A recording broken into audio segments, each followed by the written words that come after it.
So, Grayson, we're trying to figure out, like, we're talking to a bunch of people in the church, and we're going to figure out, like, what was their life like before they met Jesus? Mm-hmm.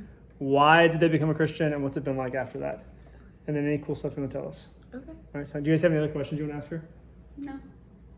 If you have any embarrassing questions or stories about Grayson, then throw them in the chat, or y'all just throw them in here too. Okay. Are we ready? All right, so what was your life like before you became, were you born in the church, or were you like, did you grow up a Christian, or did you like become a Christian at a certain time? So I grew up in a Christian family, but we never really had a church community. It was kind of like the Christmas and Easter for the most part. My family talked about God, we prayed, but I never really had that knowledge or personal experience with him.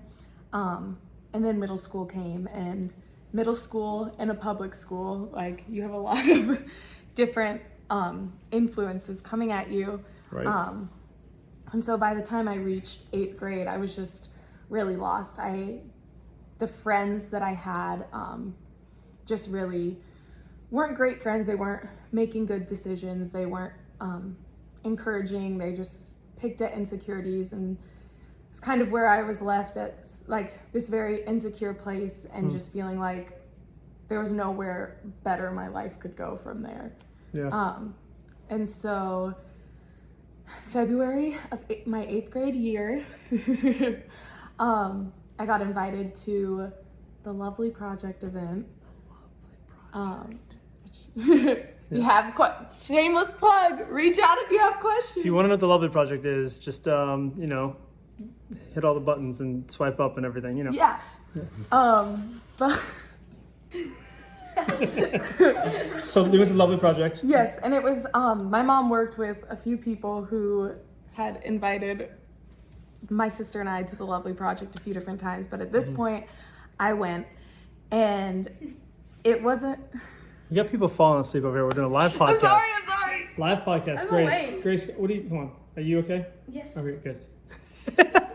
I was not prepared for a video, so I'm. You're doing great. This is fun. We are having fun. We are having fun, Grayson. Okay. All right, so 𝗦𝘂𝗍𝗶 Project. And yes. And so I went to that, and through that I got connected to people at Northwest.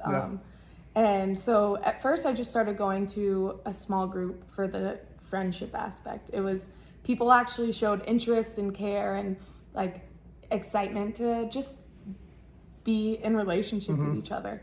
And so what started as going to small group for the friendship aspect turned into a life-changing experience with Jesus. That's cool. And my life changing forever. That's cool. What changed from like middle school, not knowing Jesus, feeling like picked on, and falling into stuff you didn't want to be doing, or that maybe you did want to do, but just stuff you shouldn't be doing, to like all of a sudden, now my life's changed forever? Like, what happened? Was it like boom overnight and like, wow, Jesus is awesome? Was it like a gradual thing? Like, what was that like?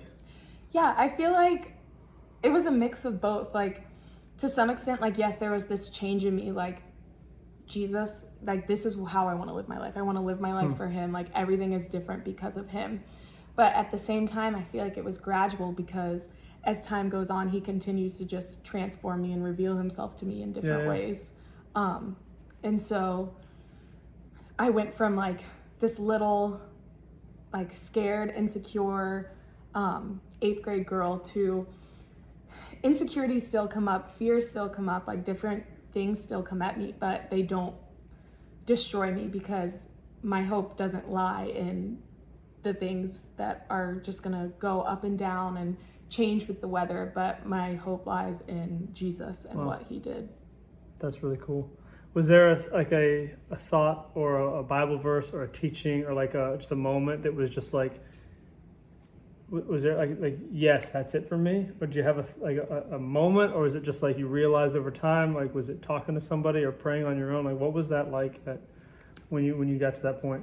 Yeah, I think it was on an encounter, and it was just hearing what Jesus did for me, and realizing my complete lack of any deservingness. I don't know if that's a word, but It works. like It works. I did the realization, because I've always been kind of an achievement person, like I'm gonna do this and check the boxes, and kind of this humbling moment of like, I did absolutely nothing for this. I've done the opposite of anything for it. I've completely screwed up this relationship, and yet he still sent his son to die for me. Yeah. And I can't do anything to earn that. That's really cool.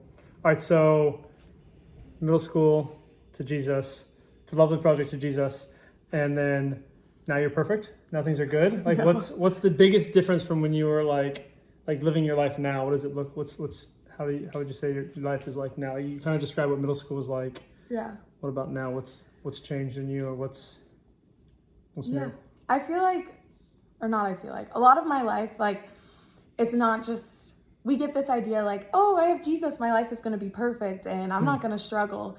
And that's definitely not been the case. And I've experienced some of my hardest battles with anxiety and how I view myself at times. But the thing that's different and the thing that has changed is, again, that anchor and that hope, and that there's something that no matter what's going on around me remains true. Like something that nothing I can do, nothing I can feel, nothing that happens around me is going to change the truth of that thing. And it's that he is for me, that he is the Prince of Peace. He is It's cool. mighty, like all these amazing things, that, like all the things that like are Jesus's names, like they are true always. I like that. I like it. That's good stuff. Anybody, for everybody here that's live with us here, you guys are not live with us, then you're missing out. Or anybody listening or watching this, if we ever post this thing, this is pretty cool actually. He's like, No, we're going. This is all live. It's all great. Any like, what is your biggest like? So you said anxiety. It was like a big thing for you, and you still are struggling with it at times and fighting through it. And knowing Jesus is your peace is a huge deal. Is there any like truth or practical tip or anything that you would say, hey, if you're struggling with anxiety, this has helped me a ton? Or like, what is your go-to with Jesus? What is your go-to in your everyday life to like keep moving forward and not fall back into that? it's definitely a mix of a few different things. I sound so official. But Let's get a little checklist. no, I think a big part of it is knowing that no matter how I might react, how feelings might be, again, he is always true. And trusting in one sense, like with the physical reaction and emotions, like God has created my body to be able to handle these emotions, like to be able, like he has given me the strength to withstand any discomfort. Worship music is like just calling out to him, even when it feels hard, and like the farthest thing, just crying out to him and just singing out, even if it doesn't feel true, that he is good.